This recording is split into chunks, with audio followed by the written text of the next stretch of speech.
আল্লাহ রাব্বুল আলামিন বলেন, দুনিয়ার মানুষেরা শুনো, তোমার রব্বের এমন সুন্দর সুন্দর নাম রয়েছে, ফাদউহু বিহা, তোমরা সেই নাম ধরেই তোমার রবকে ডাকো। ওয়াদারুল্লাযীনা ইউলহিদু ফি আসমাইহিম, তাদেরকে বর্জন করো যারা তোমার রবের নামকে বিকৃত করে থাকে, তাদেরকে তোমরা বর্জন করে দাও যারা বিকৃত করে। আল্লাহ রাব্বুল আলামিন তাদের সম্পর্কে ভালোই খবর রাখেন।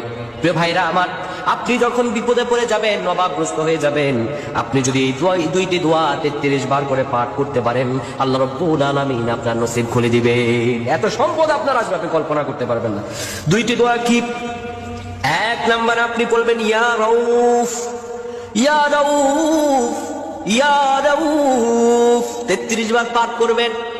33 বার পাঠ করার পরে এরপরে আপনি পড়বেন, ইয়া রাজ্জাক, ইয়া রাজ্জাক, ইয়া রাজ্জাক। এটাও 33 বার পাঠ করবেন। দুটি দোয়া আপনি 33 বার পাঠ করবেন। এক নম্বরে ইয়া রাউফ, 2 ইয়া রাজ্জাক, ইয়া রাউফ, ইয়া রাজ্জাক। এই দুইটি দোয়া যদি 33 বার আপনি পাঠ করতে পারেন, আল্লাহর উপর ইস্তেকামাত করে, রব্বুল আলামিন আপনাকে এমন পরিমাণে সম্পদ দিবেন, আল্লাহ নিয়ামত পেয়ে মস্তকটা নত হয়ে যাবে। সুবহানাল্লাহ, আল্লাহ নিয়ামতে আপনার দিলটা খুশি হয়ে যাবে। আল্লাহ এই জন্য বলছেন, বান্দা হতাশ হবে না।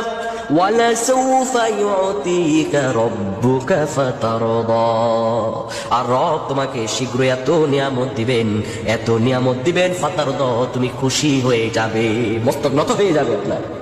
এই জন্য ধৈর্য, আল্লাহ রাব্বুল আলামিনের কাছে চাইতে হলে আপনার ধৈর্য ধারণ করে চাওয়া লাগবে।